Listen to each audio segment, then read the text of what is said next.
você que chegou neste podcast. Eu sou Bruna Arimatea e hoje você está no Q3, mas também está no BPcast do Boletim do Paddock. Se você não entendeu, a gente explica, né, Débora?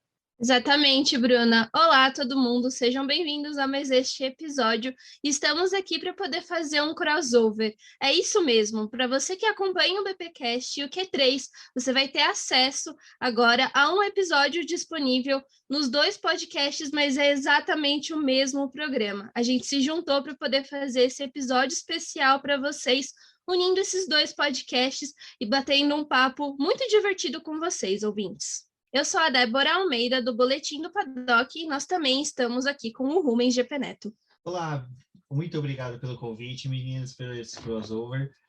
E vamos fazer essa junção aí, que vai ser muito bacana neste final de semana, que não teve GP de Fórmula 1, mas, como sempre, a gente consegue tirar aí um coelho da cartola e apresentar um programa bem bacana para os demais.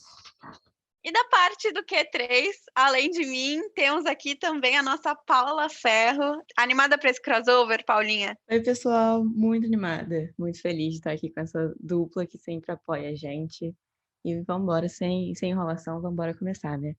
Então vamos começar aqui o nosso bate-papo. A gente vai falar, né, como tá a atual situação do campeonato depois desse GP que a gente teve, onde a Mercedes conseguiu recuperar muitos pontos depois dessa etapa. E ficando mais próxima da Red Bull, né, depois do que a gente teve com o Max Verstappen na sprint conseguindo os 3 pontos, mas foi só para a Red Bull nesse fim de semana.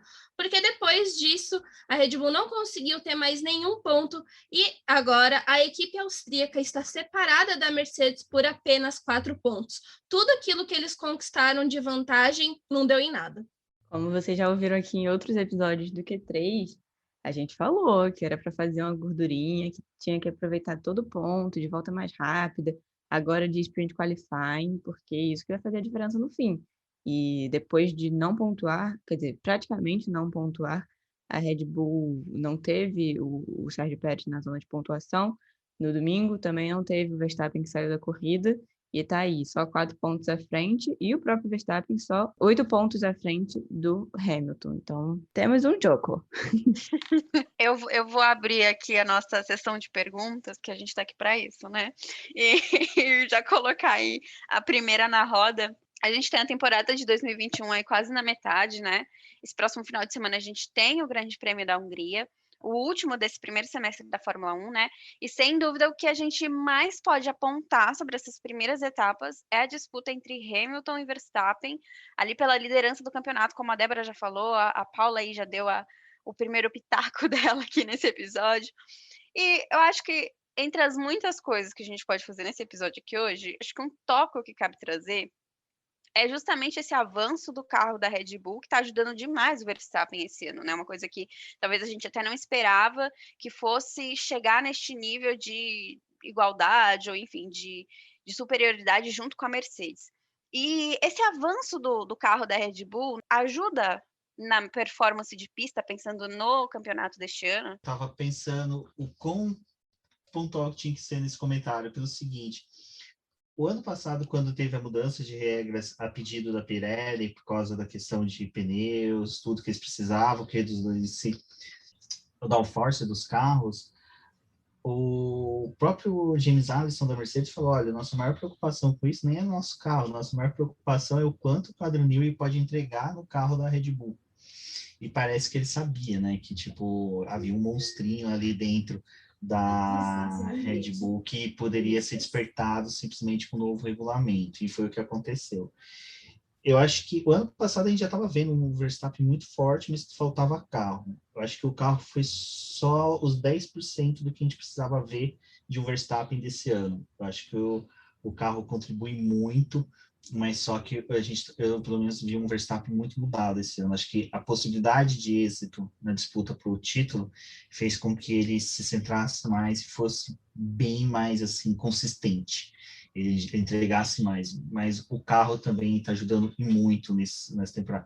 É Adrian Newey, né? Aquele cara que a gente nunca pode descartar ele num campeonato. Acho que Adrian Newey sozinho se forma como uma entidade que orbita ali a Fórmula 1 sem precisar ter muito, tipo, participação da própria Red Bull, vamos por dessa forma. Eu tô com o Rubens nessa, eu acho que o Verstappen vem amadurecendo há alguns anos, né? Já teve muita besteira por aí, já foi muito intempestivo, tem esse perfil mais explosivo, mas esse ano ele parece que tá mais calmo, mais centrado, mesmo quando tem reclamação, não é mais aquela bomba relógio no rádio. Então, além do avanço no carro, porque realmente está muito mais confiável, o fator motorista, né, o fator braço, eu acho que está desequilibrando muito também. Ele está sendo muito consistente, até em pontos que ele às vezes dava uma vacilada, como eu já bati nessa tecla algumas vezes, da largada, que ele dava umas bobeadas, e esse ano foi uma coisa que ele se destacou. Estou aí acompanhando o relator. A gente olha essa parte do Verstappen, esse amadurecimento, acho que a gente vai falar muito disso aqui nesse episódio, a gente tira a última corrida, né? Com certeza. Uma coisa à parte, assim. Essa anula. Exato. A gente faz um parênteses nessa, porque assim, eu também vejo o Verstappen. Eu vou nem falar assim de maturidade, né? Porque a gente sabe que ele é super novo, mas ele tá na Fórmula 1 há muito, muito tempo. Mas a gente vê assim, acho que é realmente isso que vocês falaram, dele tá centrado assim, de casar esse carro com esse Verstappen desse ano, né? Então, acho que o GP, esse último GP aí da Inglaterra foi um parênteses nesse sentido. A postura dele, a postura da Red Bull foi bem assim, apenas não. Mas se a gente for olhar pelo lado desportivo assim da coisa dessa temporada, acho que ele realmente está fazendo uma temporada quase impecável, assim, né?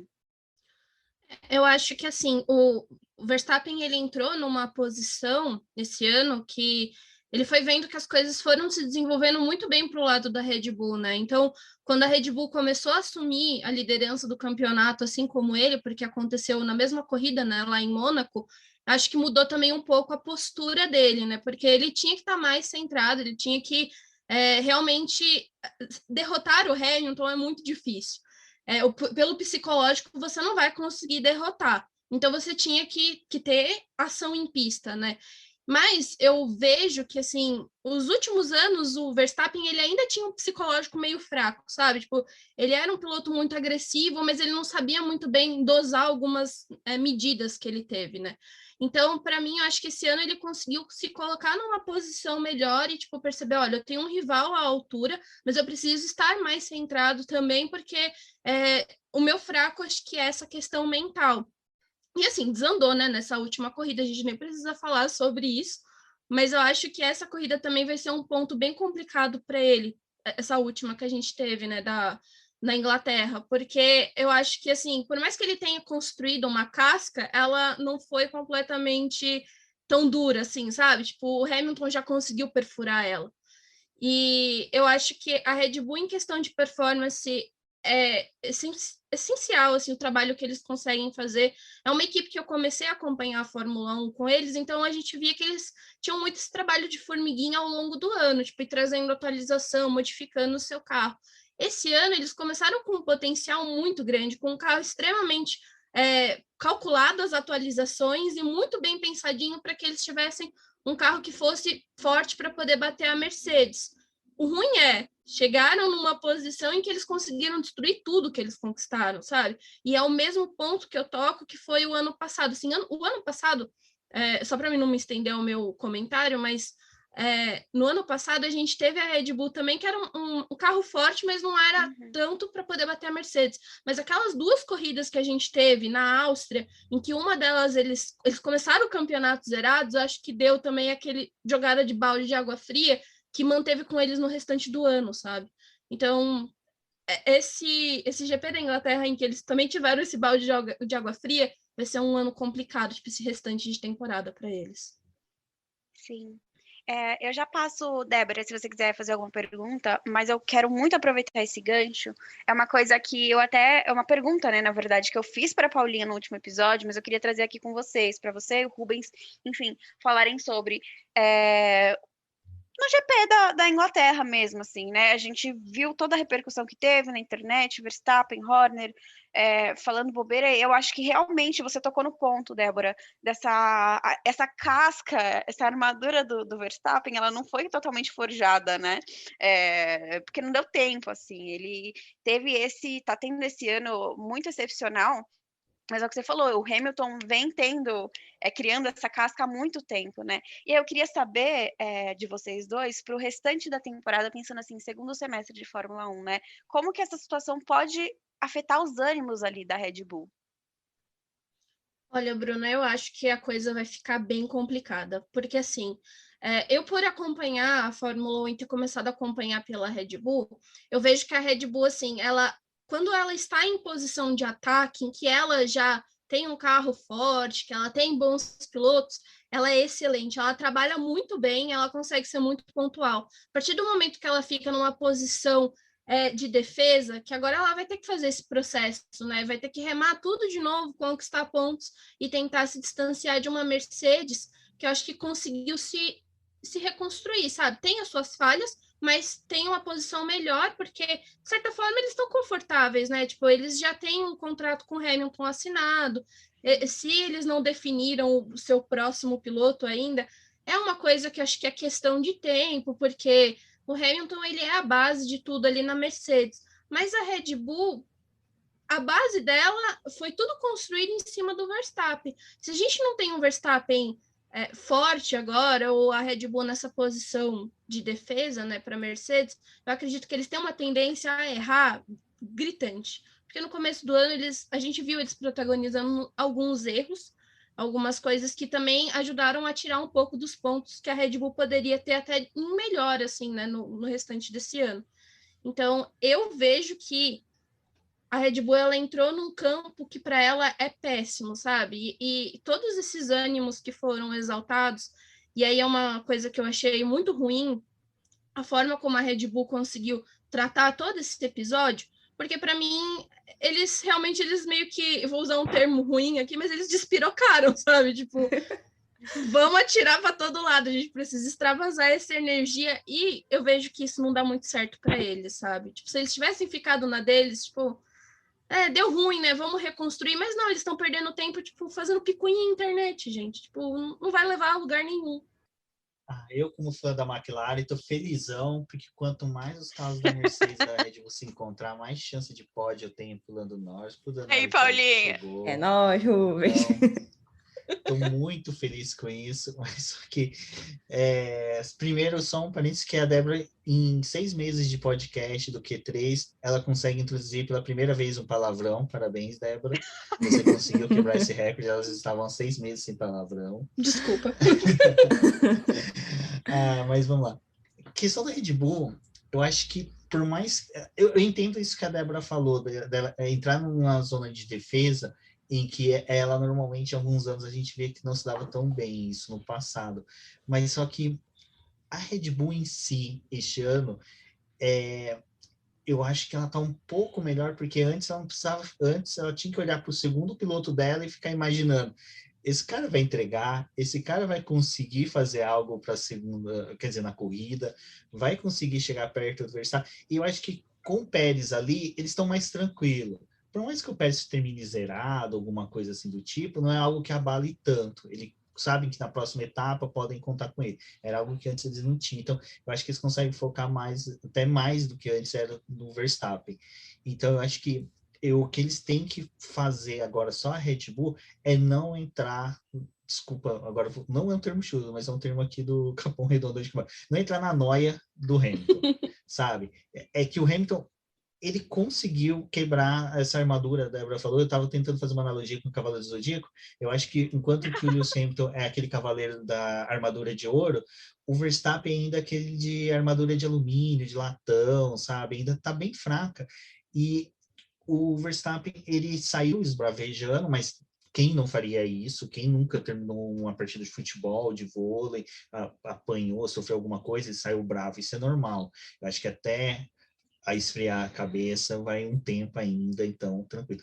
Mas a questão é que o Hamilton quebrou a mente de todos ali, né? Ele conseguiu entrar na mente de todos os demais, porque no final, na entrevista, ele sabendo, acho que já das críticas, porque com certeza o pessoal já reportou para ele, falou, o pessoal da Red Bull tá espumando, você vê ele sereno nas entrevistas, preocupado, calmo, falando tranquilamente com os repórteres, e isso demonstra que, tipo, cara, vocês podem me atacar à vontade, eu não vou me abalar. E é tipo, eu ganhei na minha terra e tô felizão e vou continuar assim, então vocês podem ficar atacando à vontade. O único ruim é aquela coisa que, né, dessa discussão surgem os reflexos que não foram tão felizes. Mas eu acho que a Red Bull ela só tem que realmente focar no Verstappen agora, sabendo que o Pérez vai entregar, mas que eles têm que tranquilizar o Verstappen, porque meu medo é do Verstappen, sinceramente, numa primeira curva, querer decidir com o Hamilton e acabar os dois batendo, porque é uma coisa que a gente não via com outros pilotos que disputavam títulos diretamente. Às vezes eles não se encontravam tanto na pista, sabe? Eu estou tentando lembrar também de vezes que eu vi Verstappen, não, desculpa, o Vettel e Alonso se encontrando na pista, sabe? A gente não via, a gente vê o Vettel e o Webber encontrando na pista, mas o Fernando Alonso e Vettel não. O Lewis Hamilton poucas vezes teve que disputar a posição. Então, eu acho que, como os dois disputam muito mais posições, eu acho que é tranquilizar o Verstappen é o foco principal que a Red Bull tem que ter para o final do ano. E eu quero fazer só um adendo, porque, como a Bruna falou, ela me fez essa pergunta no nosso último episódio, mas a gente gravou no próprio domingo, pouco tempo depois da corrida, antes disso tudo aumentar e virar uma bola de neve e acabar nos ataques racistas lamentáveis que a gente viu. Mas analisando antes a postura da Red Bull, a postura do próprio Verstappen, de rechaçar a comemoração do Hamilton, de ficar até o meio da semana falando que ia apelar para a FIA, para a direção da Fórmula 1, para aumentar a punição, sendo que, assim, eu mantenho a minha opinião de que não devia ter acontecido nenhuma punição ao Hamilton. Não sei vocês, mas eles ficaram batendo nessa tecla em vez de setar a cabeça para o próximo GP, e aí eu acho que mostra um desequilíbrio em certo ponto, porque foi, na minha opinião, né, reforçando, foi um incidente de corrida, as pessoas começaram a olhar mais para a consequência do que para o próprio lance. Então, como a consequência foi muito grave, o impacto de 51G choca, mas eu acho que o que aconteceu mesmo ali, o toque, foi do jogo. Então, a Red Bull cai nisso e fica aí falando, vai para a mídia e reforça. O Christian Horner dá aquela chorada que a gente já sabe que ele gosta de dar. E eu acho que se eles se mantiverem assim, vai ser muito perigoso, porque você fica aí batendo na tecla e sendo reclamão da situação. Se você esquecer do seu, de fazer a sua parte, né? Pô, babou. Você pode aí botar as coisas a perder. E se o Verstappen, que teve esse rompante, né, de desequilíbrio, de destempero, até posso falar assim, se ele voltar para a velha forma, né? Eu acho que aí ele desperdiça tem chances de desperdiçar, quer dizer, uma grande temporada. Então, acho que tem que ter muita, muita atenção nesse ponto. E eu tenho até uma observação, porque eles mostram que eles só se importam com as situações realmente quando ocorre com eles. Porque ano passado a gente teve lá a batida muito dramática do Grosjean, muito grave, que, assim, por uma besteira a gente poderia ter perdido um piloto. E o Verstappen dá um show de falta de empatia depois da corrida, e agora ele vem cobrar empatia, queria que o Hamilton não tivesse comemorado do jeito que comemorou, sendo que não é uma posição dele para essas situações, é uma posição de quando ele é o desfavorecido, ele é o prejudicado. E aí eu acho isso bem equivocado. E aí é muito do que o Rubens falou, né, que passa por esse ponto, é que o Verstappen ele precisa botar a mão na consciência e entender que ele não pode perder essa temporada, enfim, que aconteceu numa corrida e ele tem que seguir o que ele estava fazendo antes. O problema, né, vem quando quem vai acalmar o Verstappen? Se o Horner estava com a mesma opinião, Helmut Marko nem se fala o que ele pensa, né? Eu fico pensando assim, realmente, quem lá dentro, o que lá dentro vai fazer com que a Red Bull possa voltar aos eixos, né? Bruna, eu acho que essa é a posição da Red Bull, sabe? Infelizmente, na época ali que a gente tinha as corridas, né, em que o Vettel ainda estava na equipe, tinham erros do Vettel que hoje depois que passou a época que eu era aquela fã que defendia o Vettel a todo custo, sabe? Agora, olhando de uma forma mais crítica às corridas, eu acho que teve alguns momentos em que o Vettel também ele cometeu erros. E a postura do Christian Horner era sempre passar a mão na cabeça dele e falar que ele não estava errado. Assim, só que naquela época, acho que a gente não tinha tanto ainda as redes sociais muito infladas, sabe? Ainda as pessoas estavam se encontrando, mas hoje a nossa posição é, tipo, acontece alguma coisa, a gente vai pro Twitter, tipo, a gente consegue ter na nossa timeline pessoas que pensam muito parecido com a gente, ou que a gente consegue trazer comentários deles que ficam muito próximos. Então, assim, naquela época, talvez comentários do Horner não ficavam tão acesos. Hoje fica porque a gente está muito mais conectado do que naquela época. E, obviamente, são pilotos de perfis diferentes, né? O Vettel também nem rede social ele tem. Tipo, o Verstappen, ele foi para rede social, né? Então, a gente teve um choque de torcidas e um choque da Red Bull com a Mercedes muito complicado. E eles se aproveitaram desse palco que eles têm e da torcida que a Red Bull formou nesses últimos anos, principalmente agora com o Verstappen, né? Um outro perfil de público. O Verstappen, ele também pega muito do pessoal mais novo, que começou a acompanhar a categoria agora, que acaba gostando da forma como vê ele como um piloto que pode brigar contra o Hamilton, que tem uma posição ali, e aí acho que extrapolou demais, assim, tipo, foi para um nível que eu fiquei assustada com as coisas que eu vi nessa última semana, sabe? Tipo, eu não imaginava que o esporte que eu acompanhava ia virar uma coisa dessa, e eu fico com aquela tensão do que vai acontecer nas próximas corridas, porque para mim é meio que, agora, na minha cabeça, meio que certo. Quando chegar o GP da Holanda, se o Verstappen tiver uma oportunidade, ele vai tentar jogar o Hamilton para fora da pista, sabe? Eu acho que esse é um problema, porque é um perfil meio que da Red Bull, de passar a mão na cabeça do seu piloto a todo custo. E como a Débora comentou com a gente aqui, não tem como não falar sobre toda essa situação que rolou, né, depois da corrida na Inglaterra. Foi uma avalanche de críticas, comentários racistas que surgiram nas redes sociais ofendendo o Hamilton.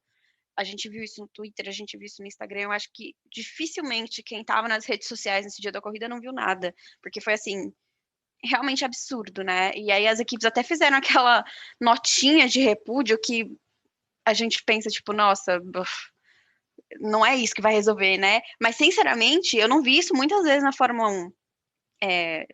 Nem sei se eu já tinha visto isso antes, né? E aí a impressão que fica, pelo menos pra mim, é que o We Race as One lá, que é o programinha, sei lá, nem sei como nomear isso dentro da FIA, é um projeto meio falido, né? Eu acho que é um projeto total falido, assim, porque a categoria não se motivou a fazer absolutamente nada com isso. Eu acho que a gente já discutiu isso várias vezes, mas é uma coisa que ficou muito só num adesivo, num slogan e não foi para frente. Eles tentaram abordar tanta coisa que não abordaram absolutamente nada. E aí é uma coisa que eu vejo que é um problema para a categoria. Tipo, é interessante que em 70 anos, né, de categoria, estão tentando fazer alguma coisa agora, mas ao mesmo tempo não fizeram absolutamente nada, né? Então eles ficam ainda muito naquela zona de conforto deles, não conseguem trazer realmente a pauta ou pelo menos dar importância para esse tipo de assunto, né? Tipo, não é uma nota de repúdio que vai minar esses comentários, mas se tivesse uma questão de educar os seus fãs, de mostrar o porquê que isso é errado, porque um dos comentários que eu vi muito assim no Twitter, né, foi do quanto que a Fórmula 1 tá se parecendo muito com o futebol, tipo, das questões das equipes, né, se tornarem parecido com o que a gente tem dos clubes de futebol que a gente tem por aí e chegar num ponto em que talvez a gente precise de torcidas separadas porque as pessoas não conseguem tolerar, sabe? É uma coisa que na minha cabeça não funciona, sabe? Eu fico abismada com esse tipo de coisa que está acontecendo agora, sabe? 2021, não é no começo de uma categoria, sabe? Já teve muitos anos para a gente poder discutir isso, a gente precisa discutir ainda, mas não está indo para frente. Eu até falei aqui com o meu irmão no dia da corrida que quando começaram a pipocar os ataques, os comentários, eu falei que é muito pesado, né? Porque qualquer piloto do grid atual vai sofrer crítica. Todo mundo erra, ninguém é perfeito, todo mundo desliza, ok, é do jogo. Mas, dentre todos, só o Hamilton sofre racismo. Então, às vezes, vai parecer que são apenas críticas para ele, mas são carregadas de racismo. As coisas, quando são com ele, são mais pesadas porque temos um pano de fundo racista. Então, essa mensagem na segunda-feira, por mais que seja rara e pareça muito regulamentar, tem que existir, é óbvio, mas não pode parar nela. Até porque, assim, a gente vê que a Red Bull não parou na questão, sabe? Por mais que você tenha questões sobre o incidente entre Hamilton e Verstappen na corrida, quando você vê isso acontecendo, é tão grave que você tinha que deixar a sua reclamação de segundo plano, porque aquilo está inflamando os torcedores. A gente vê os holandeses se criando site para organizar, jogar tomates no Hamilton no GP da Holanda. Isso é inimaginável para qualquer outra pessoa. Ou seja, só pode ser por causa do racismo. E é muito doido, eu já vi tem um fotógrafo que eu sigo no Instagram que se chama Wendy Andrade. O Wendy se escreve W-E-N-D-Y. Recomendo muito que sigam, as fotos dele são lindas, ele sempre traz muitas reflexões extremamente necessárias, uns textos lindos. E um dia me marcou muito como ele falou assim, eu tô cansado de falar sobre racismo. Ele é negro, né? E fala assim, estou cansado de falar sobre racismo. Vocês, brancos, resolvam isso. Esse é um problema que vocês criaram, é um problema que vocês perpetuam. A gente sofre com isso e a gente ainda tem que resolver. E é isso que a gente vê na Fórmula 1. O problema é de todos. A gente tem aí 70 anos de esporte. Agora que estamos falando em inclusão e diversidade, por causa do único piloto negro do grid, e ninguém mais se movimenta se não for por ele, que é a vítima da história. Isso é inimaginável, sabe? Então, é muito doido como tudo parte dele, e se ele não fizer, não acontece nada. E é essa mudança que tem que ter. É a Ferrari, é a Mercedes, é a própria Red Bull pegar e fazer, sabe? Sem precisar um Hamilton lá catucando todas as equipes, tipo, oi, gente, e aí, quais são os planos de vocês para a diversidade? E ele ir lá atrás de fazer uma comissão junto com a Academia Inglesa de Engenharia para promover mudanças para que no futuro a gente tenha um esporte mais diverso. Eu acho isso muito doido, a gente tem que pensar nisso, tem que refletir e ver como isso tudo está errado e fazer nossa parte para mudar, porque é um problema que a gente tem que resolver. Meninas e Rubens, né? Eu acho que o Hamilton, ele é aquela figura que a gente consegue ver como o cara que tá ali batalhando, que conseguiu um espaço, né? Porque hoje também ele tem essa posição de poder falar sobre essas pautas, trazer essas coisas pela posição que ele tem dentro da Mercedes, pelos títulos que ele conquistou, né? Infelizmente, demorou também um tempo para o Hamilton conseguir ganhar a oportunidade para poder falar sobre isso, mas é um assunto extremamente necessário, por isso que a gente está trazendo isso daqui para uma discussão, né? Mas vocês não acham também que, assim, uma das coisas que eu já vi algumas pessoas falando, se atribui muito ao Hamilton ser a única figura dentro do grid que pode trazer alguma discussão para a gente, tipo, alguém que pode tentar promover a mudança, sabe? Então, quando a gente tem problema de ataques homofóbicos, vão questionar o Hamilton.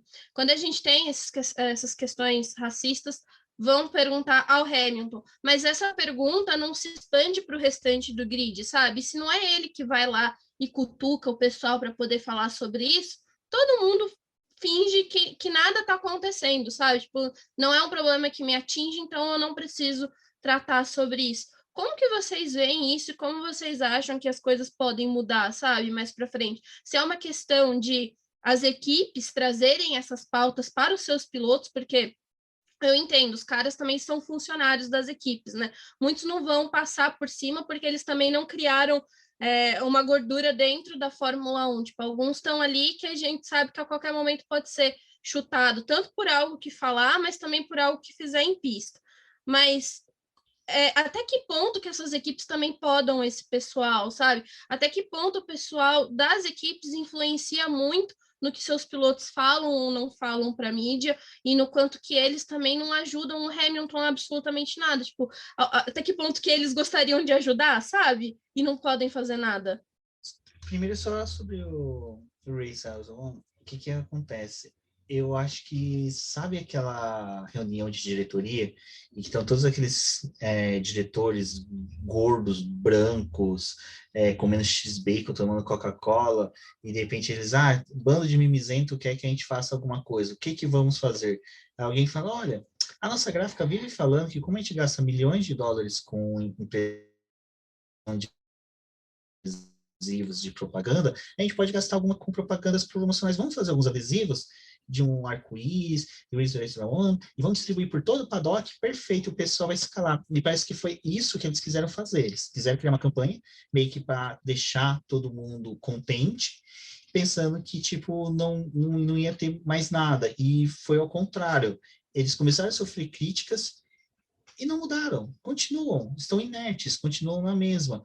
É o que eu comentei com a Débora antes. Enquanto que a Fórmula 1 não sentir uma perda de público, uma perda de orçamento, uma perda substancial de valores, ela não vai se movimentar. A mesma coisa vai acontecer com equipes. Equipes, enquanto que não sofrer perdas assim, consistentes, não vai mudar. A gente teve o caso do Mazepin, em que a Haas foi nitidamente bombardeada nas redes sociais, na mídia, e passou em branco. Então a gente já percebeu que, enquanto que for leve as pancadas que as equipes e eles sofrerem para poder se movimentar contra qualquer tipo de preconceito ou racismo, ninguém na Fórmula 1 vai mudar.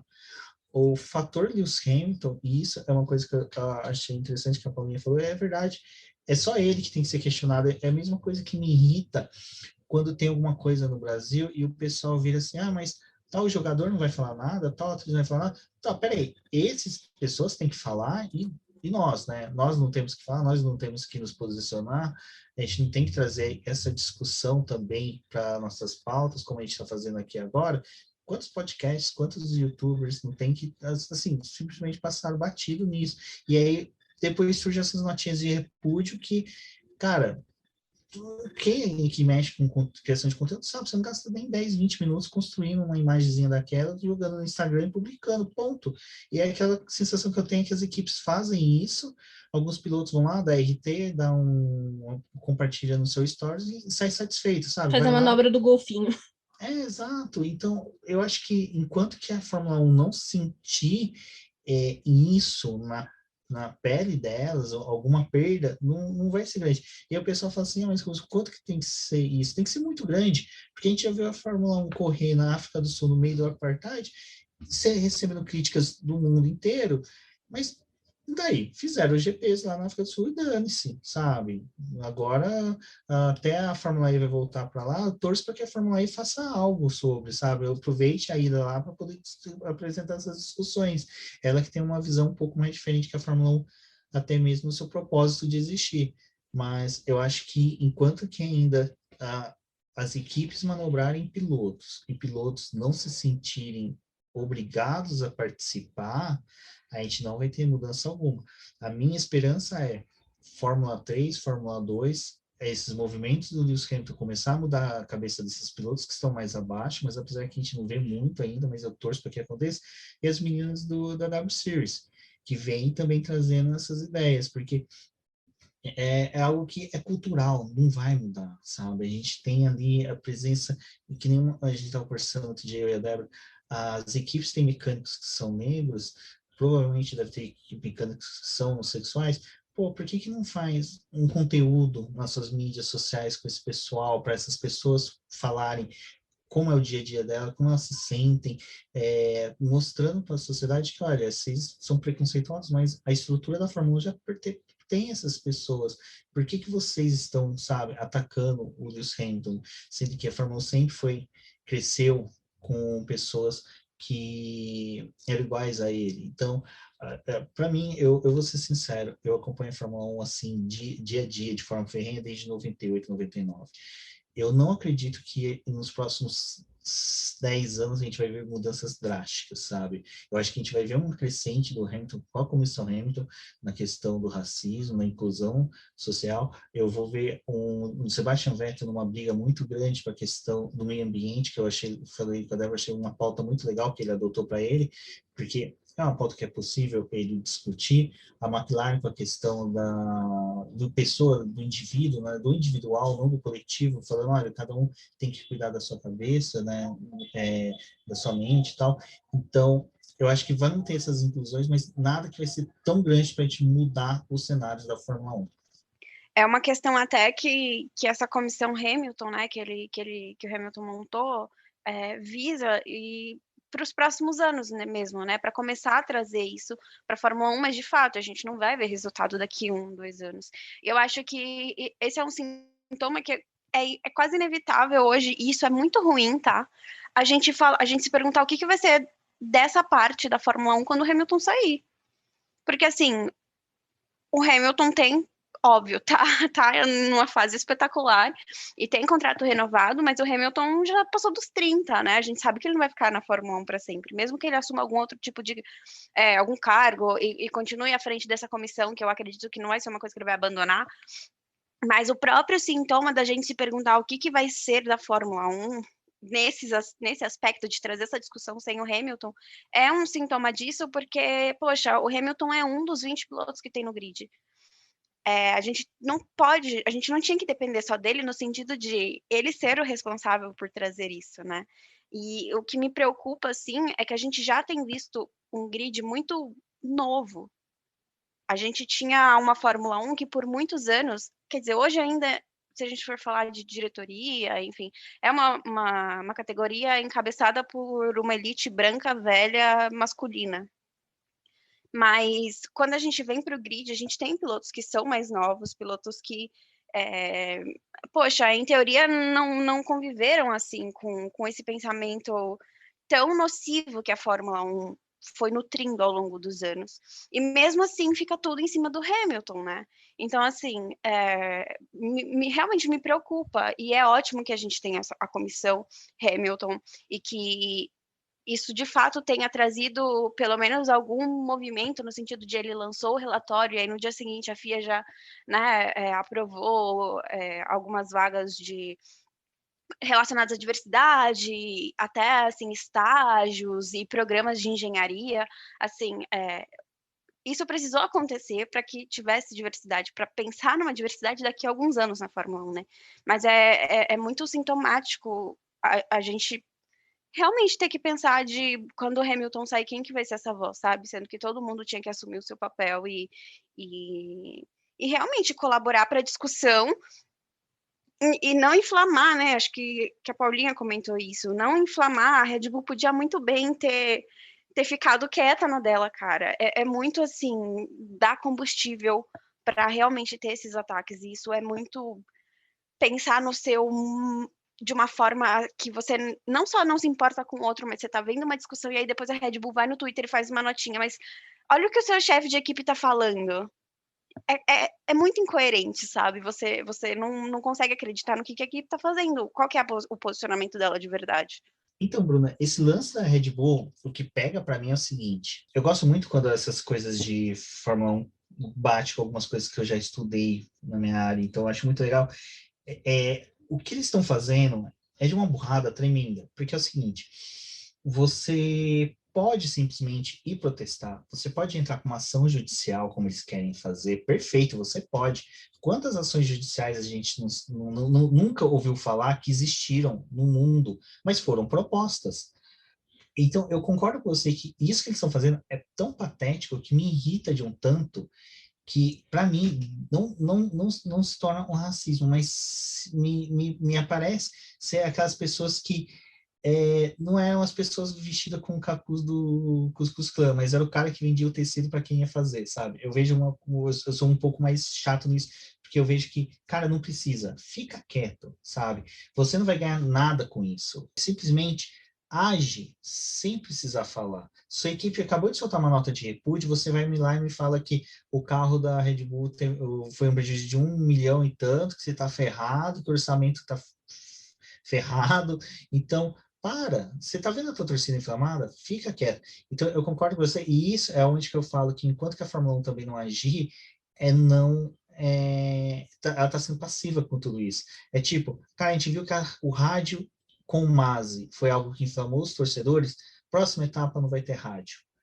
Próximo acontecimento que o Horner falar, solta uma reprimenda a ele, a Red Bull, fala, olha, isso é uma atitude também antidesportiva, vocês estão fazendo uma atitude antidesportiva, vocês vão tomar uma multa se vocês continuarem com isso, inflamando seus torcedores contra outro jogador, outro atleta. Eu falei jogador porque na minha mente vem que uma semana antes a gente teve o lance da Euro, que atacaram os jogadores da seleção inglesa, e simplesmente ninguém parou para pensar que, pô, como está envolvendo isso, a gente pode ter um pouco mais de tato para saber o que a gente vai falar, sabe? A gente está vendo que aqui o pessoal está tudo inflamado ainda por causa desse sinal de racismo. Vamos ter um pouco mais de tato, vamos agir tranquilamente, sem inflamar torcedores.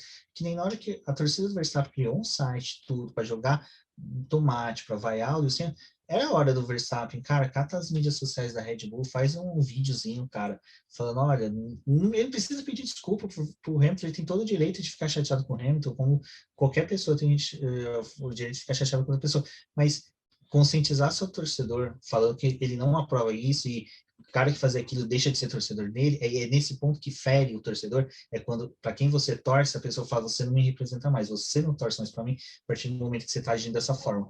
Então, é isso que eu tô sentindo falta da Red Bull e também da Fórmula 1, sabe? Uma ter a consciência de que tem que ficar calada, quieta, ou utilizar da sua fala de forma correta, e a outra é tipo, olha, vamos pôr os pingos nos is, vamos parar com essa parafernália, essa pataquada de inflamar os torcedores, porque não tem necessidade disso. Pegando um pouco disso que você falou agora e voltando na pergunta da Débora, como é uma coisa que é estrutural e atinge absolutamente todos os âmbitos, não é o Hamilton que tem que ser questionado sobre isso. Cabe até a nossos colegas, a parte da imprensa, chegar e bater assim: oi, Bottas, tudo bem? O seu colega foi atacado. O que você acha que você deveria fazer? Como mudar isso? Oi, Verstappen, tudo bem? A sua torcida atacou o Hamilton. O que você acha que tem que mudar? Como fazer isso parar? Porque essas pessoas que estão ao redor dele têm que ser questionadas. Eu vou até sair um pouco do automobilismo para fazer um paralelo com algo que aconteceu recentemente no futebol. A gente viu o escândalo com o Rogério Caboclo, ex-presidente da CBF, que agora está afastado. Pipocaram denúncias de assédio sexual contra ele. E aí foram direto questionar a Pia Sundhage, a técnica da seleção feminina, a Marta. E aí a Pia tinha uma relação de confiança com ela responde isso na entrevista, mas fala, por que vocês vêm só questionar a mim? Não chega pros jogadores da seleção masculina, pro Tite, e fala, oi, olha só, o principal representante dessa instituição, da maior entidade do futebol brasileiro, fez isso. E aí? O que isso quer dizer? O que isso representa para vocês? O que vocês vão fazer contra isso? Porque não são as vítimas que têm que se movimentar. São as pessoas que estão, entre muitas aspas, né, na classe do agressor. Então, todo mundo nessa história, desde a gente aqui até eles lá, tem que mudar a postura, tem que mudar esse olhar. Porque só assim que a gente vai ter uma mudança. E isso que a Bruna trouxe também, de quando não tiver mais Hamilton pilotando, como é que vai ser? Ele vai ter que ficar de fora da Fórmula 1 fazendo posicionamento também? Não, sabe? Ele tem que curtir a apresentadoria dele, curtir as conquistas dele, e a gente tem que se encarregar dessa mudança. A Fórmula 1 é um esporte de 70 anos que sempre foi muito restrito, que a gente vê grandes figurões no controle há muitos e muitos anos, eles vão mudando de posição, às vezes está um pouquinho mais embaixo, depois volta ao poder, e não vê nada diferente. Então, beleza, existe a W Series, mas como é que vai fazer essa transição? Elas vão conseguir chegar na Fórmula 1? Elas vão conseguir chegar nas outras categorias de destaque? Ou elas vão ficar restritas àquela categoria para sempre? Qual é o plano? Tem uma transição? Vai ter apoio? Ou é só para você falar assim, não, estou fazendo aqui, é puramente regulamentar? Então, são muitas e muitas implicações que dariam, sei lá, 3 dias de podcast aqui. Eu gostaria, sim, que as equipes, né, que são maiores e até mesmo as menores, elas se posicionassem, falando, né, o que elas acham de quando essas coisas acontecem, dar um direcionamento para os seus fãs, porque eu acho que isso é importante, porque eles são influencers, sabe? Tipo, apesar deles não terem aquele papel de influencer blogueiro, que a gente vê que vai lá e dá sua opinião e traz um produto novo, uma coisa assim, a Red Bull, ó, a Fórmula 1 em si, ela é um produto, então eles são influencers para gente que acompanha a categoria, para quem é fã, né? Então, eu gostaria que eles trouxessem mais essas coisas e trouxessem mais discussões, sabe? E quando eu trouxe aquela pergunta para vocês e falei sobre os pilotos que estão em equipes menores, tipo, eu entendo que eles são funcionários, assim, né, na Fórmula 1, mas por que eles não respondem também? Tipo, por que a sua equipe não dá uma liberdade para eles falarem sobre esses temas também, sabe? Porque é importante a gente ter esse posicionamento deles, porque eles vão impactar na forma como eles querem o comportamento da sua torcida. Então, quando eu vi tudo aquilo acontecendo nessa última semana, eu queria saber não só se o Verstappen estava bem, sabe? Porque foi uma baita de uma pancada, foi um acidente Sim. ruim. Mas eu queria saber, tipo, pô, você tá deixando a sua torcida falar tudo isso do Hamilton, e eu entendo que você tá chateado com o Hamilton, eu sei que você tá com raiva, mas por que você não vem e fala alguma coisa? Tipo, eu não quero que vocês façam isso, como o Luiz falou, né? Não quero que vocês façam isso, não é certo. E aí, tipo, vai deixando, vai varrendo para debaixo do tapete e a coisa vai escalonando, sabe? Porque a gente está às vésperas de ter um próximo GP que a gente não sabe como vai ser o comportamento desses pilotos em pista. A gente não. E depois vai ter aquela pausa de 3 meses. Dependendo do que acontecer na próxima corrida, tipo, a gente vai ficar mais 3 semanas, 3 meses, nossa, 3 semanas, com aquilo de novo, sabe? Remoendo esse sentimento ruim. Não era para a gente estar nesse ponto, né? Não era para a gente estar, tipo, vendo amigos tristes com as coisas que estão acontecendo, com as coisas que estão falando, porque afeta toda uma comunidade e, infelizmente, isso que aconteceu acaba dando um espaço para que algumas pessoas que são extremamente sem noção venham e achem que, tipo, a internet é terra de ninguém, eu posso falar o que eu quiser, e foi uma das coisas que eu estava até conversando com algumas amigas, que foi, a gente chegou num ponto em que a gente está tão conectado com todo mundo em rede social, que a gente esquece que quem está digitando ali, falando com a gente, é uma pessoa, sabe? A gente perdeu essa figura de pessoa e de um outro ser que está sendo atingido. Isso para mim é muito grave, sabe? Porque nossa, muito legal você ter vários amigos espalhados pelo mundo, mas você perdeu a consciência de que aquilo é uma pessoa, que você não está falando com uma máquina, e aquela pessoa tem sentimentos, e o que você está fazendo com ela, você está agredindo.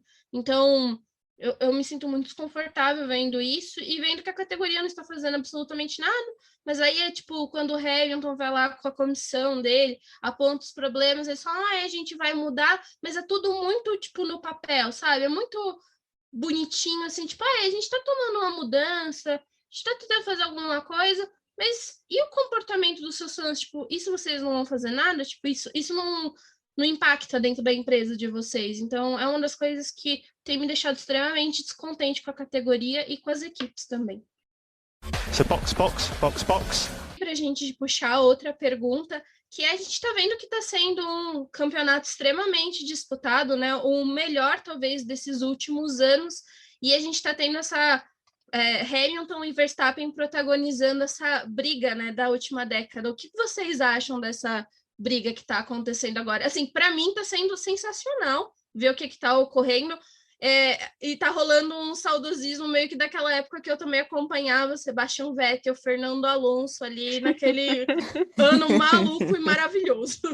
Quero fazer o hat-trick de falar em 3 episódios seguidos sobre Vettel 2012. Eu tô com Eu você, nunca vou Bruna. superar. Nunca vou superar, gente. Eu falei disso no nosso episódio de pergunta. Eu falei isso na live que a gente fez com a Nath De Vivo essa semana. Mas assim, foi um campeonato ótimo, né? Mas a gente tem também esse campeonato muito bom esse ano. Eu acho que realmente pelos últimos anos aí, se a gente pensar, não só pensar em dominância de Red Bull, depois dominância de Mercedes, assim, mas em disputa mesmo, né? É uma coisa muito que vai com o que o Rubens falou, que é os carros estão se encontrando, o primeiro e o segundo do campeonato estão se encontrando na pista, né? Não é só a questão de somar pontos pura e unicamente na tabela, eles estão se encontrando na pista. Eu acho que isso é muito legal, acho que a gente ganha muito, e eu particularmente gosto muito de ver o quanto o Hamilton, depois de tudo que ele fez, depois de tudo que ele ganhou, né, e com um adversário que hoje é um piloto muito bom, com uma equipe muito boa, como a gente já falou aí da Red Bull, falando tecnicamente, né, porque senão parece que a gente está sendo super amigo, mas que tem condições técnicas de competir, como ele leva a temporada, assim, não importa se ele já ganhou 7 títulos, ele quer mais um. E ele tem um adversário à altura, então agora ele vai lutar, né? E, então é muito legal, para mim está sendo um campeonato bem espetacular, assim, acho que por esse saudosismo de não ver isso há tanto tempo, acaba sendo uma das coisas mais legais de acompanhar aí. Eu acho legal também que não tem briga só no topo, né? A gente vê a McLaren e a Ferrari uma briga bem apertada pelo terceiro lugar.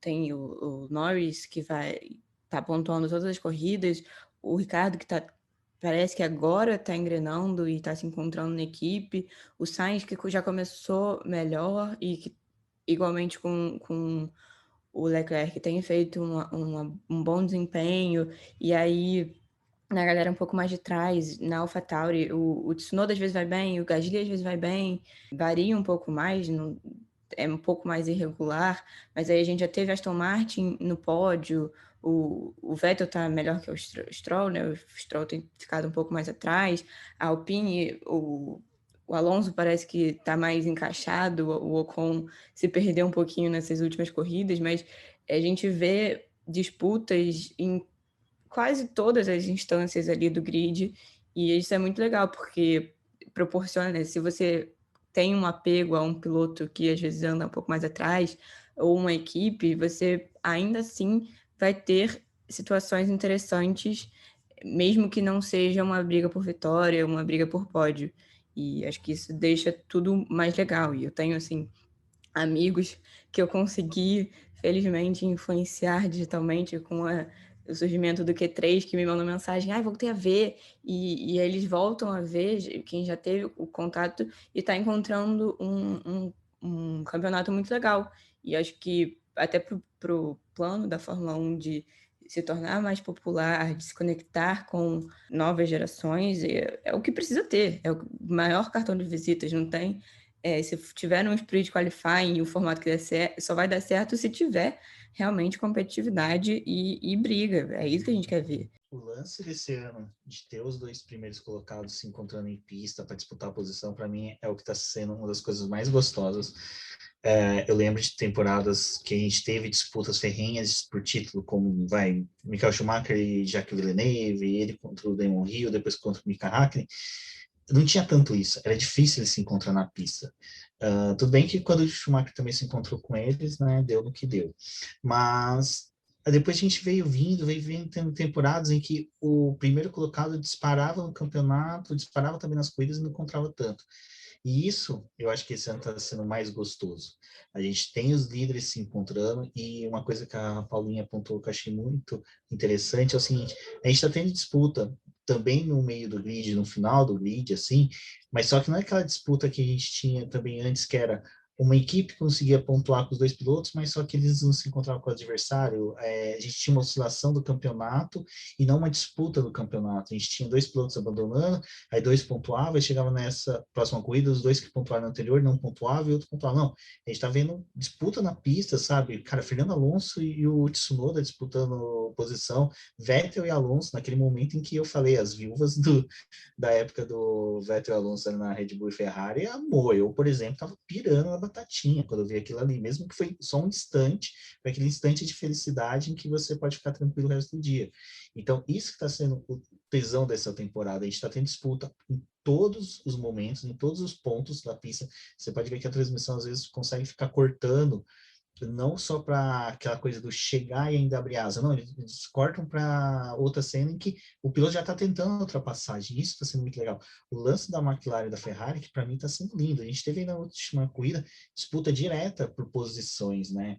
E aí tem aquele fã que fala, mas o Sainz não ultrapassou o Ricardo, tem algo de legal nisso? Lógico que tem, primeiro que eu sou uma clarista, eu fiquei feliz pra caramba, e outra que o que é legal é você ver a defesa do outro piloto, sabe? Eu acho que a galera gosta muito de ultrapassagem, mas você vê defesa, você vê o piloto construir defesa bem feita, é uma coisa muito gostosa. E é isso que está sendo legal essa temporada. Eu acho que é uma das temporadas que se a gente pode só, tipo assim, pegar um palitinho e jogar só um ou dois pilotos para fora do grid, que talvez não seriam tão bons. Mas o grid completo é um grid muito bom, é um grid muito interessante de se assistir correndo, sabe? Então, eu tô gostando demais dessa temporada por isso. Essa entrega que está sendo feita por todos está sendo muito gostosa de assistir. Eu ia fazer um comentário muito rápido em cima disso, é que a gente tem um grid de muita qualidade, um grid onde os pilotos têm características diferentes, né? Então a gente tem falando do meio mesmo do grid, a gente tem um piloto que larga muito bem, a gente tem um piloto que defende muito bem. Eu canso de falar, cara, do Gasly, o quanto ele surpreende, assim, porque ele defende muito bem, ele segura carros muito melhores que os dele, né? E tem piloto que ataca bem, e tem piloto que conserva bem pneu, então, assim, eu acho muito legal que, além de toda a qualidade, a gente tem muitos talentos diferentes, né? Fazendo ali, o meio do grid, principalmente, ser essa disputa que a gente tá vendo.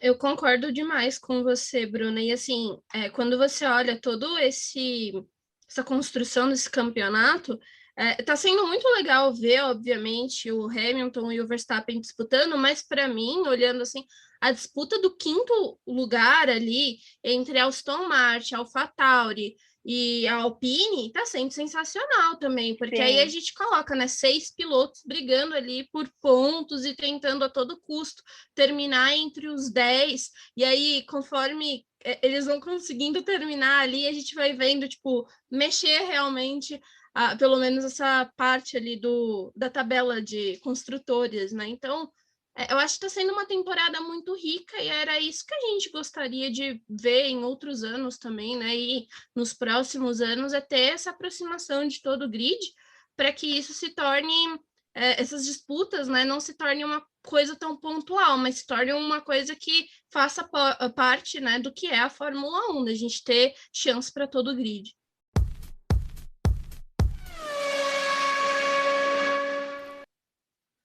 Bom, e com esse crossover maravilhoso feito, a gente não pode deixar de agradecer você, ouvinte, que está aqui com o Q3, que está ouvindo o BPcast, e eu particularmente quero agradecer a Débora e o Rubens por terem topado fazer esse episódio meio maluco com a gente. Gente, muito, muito, muito obrigada mesmo por estarem aqui com a gente. Acho que esse episódio vai ficar aí guardado, muito bem guardado na memória, né? Eu fiquei extremamente feliz com o convite de vocês, meninas. O Q3 está no nosso coração, então foi muito legal ter participado aqui do programa com vocês e dessa ideia que vocês tiveram e ter pensado na gente. O BP está extremamente feliz de estar aqui na nossa participação com vocês e espero que isso aconteça mais vezes. Exatamente, agradeço, meninos. Paulinha, prazer ter gravado com você pela primeira vez, uma honra estar aqui com vocês. Bruna, muito obrigado pelo convite, foi sensacional. Acho que os dois assinantes, né, os assinantes dos dois feeds têm muito a ganhar aí com a nossa participação. E se você é ouvinte do BBcast, ouça o Q3, assine eles lá no Spotify, em todas as redes sociais, acompanhe também, porque vale muito a pena. E, gente, fala para quem está ouvindo no Q3, eu acho muito chique. Se você está ouvindo no VPcast ou se você está ouvindo no Q3, deixa as redes sociais aí do boletim.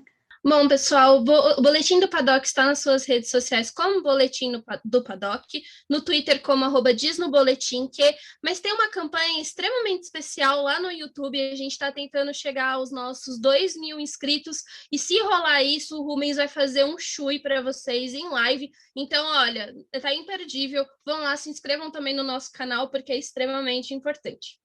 E meninas, deixem também as suas redes sociais para quem está escutando vocês, né, pelo BP. Eu vou aproveitar aqui para agradecer também. Assim como eu falei ontem, né?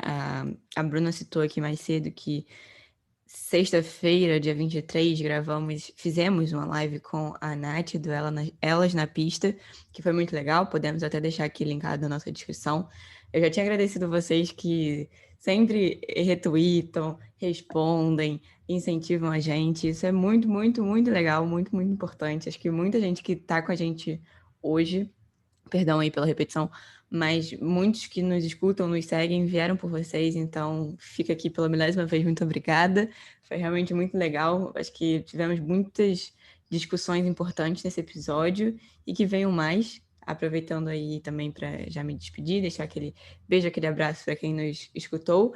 E você, ouvinte do BPcast, que não me segue ainda, meu Twitter é @_paulaferro_. Nos vemos lá com Fórmula 1, com Olimpíadas e o que mais der na telha. Eu sou Bruna Arimatea, tô no Twitter como @arimateab_, Arimatea com TH. Fica o reforço aí para seguir a gente no Twitter, @Q3Pod, acompanhar a gente na Alexa, em agregadores de podcast. E um abraço. Eu sou a Débora Almeida, no Twitter como The Flowers, e um abraço. Eu sou o BGP Neto, o BGP Neto em todas as redes sociais. Um forte abraço e até a próxima.